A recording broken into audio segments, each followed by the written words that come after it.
കൃഷ്ണ കൃഷ്ണ ഗുരുവായൂരപ്പ ശരണം. അലങ്കാരങ്ങളുടെയും ഭക്തവത്സലതയുടെയും പരകോടിയായ ഗുരുവായൂർ ക്ഷേത്ര ശ്രീലകത്ത് ഉച്ചപൂജയ്ക്ക് ഭഗവാൻ ഇന്ന് കാളിയ മർദ്ദന ഭാവത്തിലാണ് ദർശനം നൽകിയത്. കളഭത്തിൽ ചാലിച്ച അതിമനോഹരമായ കാളിയ മർദ്ദന ഭാവം.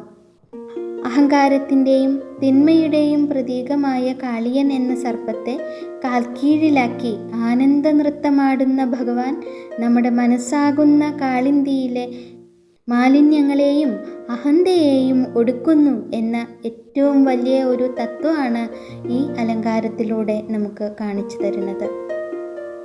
കളഭം കൊണ്ട് അതിമനോഹരമായിട്ടാണ് കാളിയ സർപ്പത്തെ ശ്രീലകത്ത് ചാർത്തിയിരിക്കുന്നത്.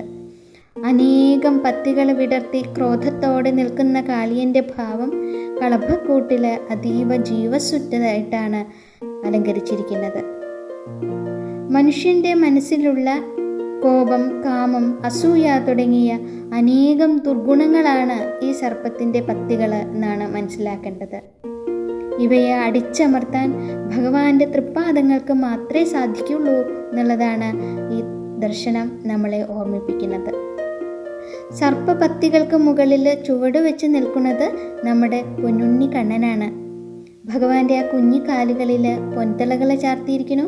അരയിൽ പട്ടുകോണ കണ്ട് അതിനു മുകളിൽ ഉണ്ണിവയറിനോട് ചേർന്ന് കിടക്കുന്ന സ്വർണ്ണ കിങ്ങിണിയും ഉണ്ട്. കഴുത്തിൽ സുന്ദരമായ മാങ്ങാമാലയും വളയം പോലുള്ളൊരു മാലയും ഒപ്പം തിളങ്ങണ ഒരു സ്വർണ്ണ ഗോപിയും ചാർത്തിയിട്ടുണ്ട്. കൈവളകളും തോൾവളകളും ധരിച്ച് നല്ല ഒരു പൊന്നുണ്ണി കണ്ണനായിട്ടാണ് നമ്മുടെ ഭഗവാൻ ദർശനം നൽകുന്നത്. പ്രപഞ്ചനാഥൻ തന്നെയാണെങ്കിലും ഭക്തൻ്റെ മുന്നിൽ അവൻ വെറും ഒരു ഉണ്ണിയായിട്ടാണ് നിൽക്കുന്നത്.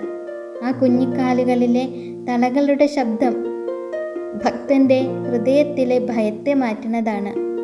ഭഗവാന്റെ കിങ്ങിണിനാദം പ്രപഞ്ചത്തിൻ്റെ ഓങ്കാരധ്വനിയെയാണ് ഓർമ്മിപ്പിക്കുന്നത്. വലത് കൈയിൽ സുന്ദരമായൊരു പൊന്നോടക്കുഴൽ മൃദുവായി പിടിച്ചിരിക്കുന്നു.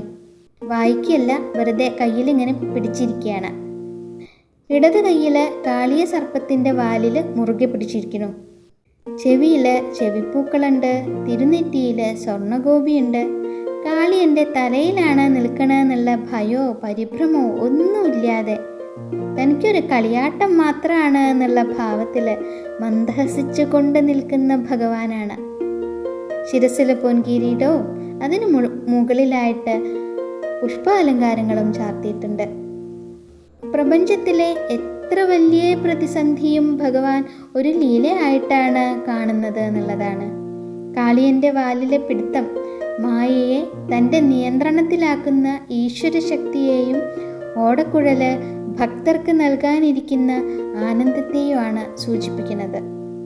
കിരീടത്തിന് മുകളിലായിട്ട് വെളുത്ത പൂക്കളും, അതായത് നന്ദ്യാർവട്ട പൂക്കൾ, തെച്ചിപ്പൂക്കളും പൊട്ടുപോലെ വെച്ച് മനോഹരമായ 2 തിരുമുടിമാലകളാണ് ചാർത്തിയിട്ടുള്ളത്.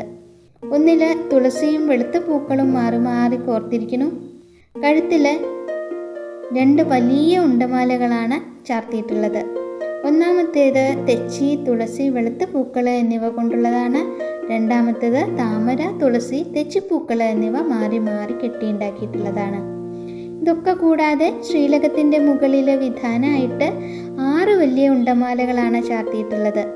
അതിൽ വെളുത്ത പൂവ്, തുളസി, തെച്ചി, താമര കൂടാതെ കണ്ണൻ്റെ ഏറ്റവും പ്രിയപ്പെട്ട തടിച്ച തുളസി മാലകളും ഉണ്ട്. പ്രകൃതിയിലെ സുഗന്ധപൂരിതായ പുഷ്പങ്ങൾ ഭഗവാന് സമർപ്പിക്കുമ്പോൾ അത് ജീവാത്മാവ് പരമാത്മാവിന് നൽകുന്ന നിരുപാധികമായ ശരണാഗതിയായിട്ടാണ് മാറുന്നത്. പ്രകൃതിയും പുരുഷനും ഒന്നാവുന്ന അവസ്ഥ തന്നെയാണിത്. ഈ സുന്ദരമായ പൂമാലകളുടെയും ഉണ്ടമാലകളുടെയും ഒക്കെ നടുവിൽ കളഭത്തിൽ തിളങ്ങുന്ന ഉണ്ണിക്കണ്ണൻ ഇതാ ഞാൻ നൃത്തം ആടാൻ പോവുകയാണ് എന്നുള്ള ഭാവത്തിൽ നിൽക്കുകയാണ് കാളിയ സർപ്പത്തിൻ്റെ പത്തികൾക്ക് മുകളിൽ. കാളിയൻ്റെ ശിരസിൽ ചുവട് വെച്ചതുപോലെ ഹേ ഗുരുവായൂരപ്പ, അവിടുന്ന് എൻ്റെ മനസ്സിലെ അഹങ്കാരമാകുന്ന കാളിയൻ്റെ പത്തിയിലും ചുവട് വെക്കണമേ എന്ന് നമുക്ക് പ്രാർത്ഥിക്കാം. എൻ്റെ മനസ്സിലെ തിന്മകളെ ഒടുക്കി ഭക്തി നിറയ്ക്കണമേ എന്ന് പ്രാർത്ഥിക്കാം. ആ തൃപ്പാദങ്ങളിൽ വീണ് നമസ്കരിച്ച് ആ മന്ദഹാസം തൂകുന്ന തിരുമുഖം മനസ്സിൽ ധ്യാനിച്ച് നമുക്ക് ഉറക്കെ നാമം ജപിക്കാം. നാരായണ നാരായണ നാരായണ കൃഷ്ണ ഗുരുവായൂരപ്പ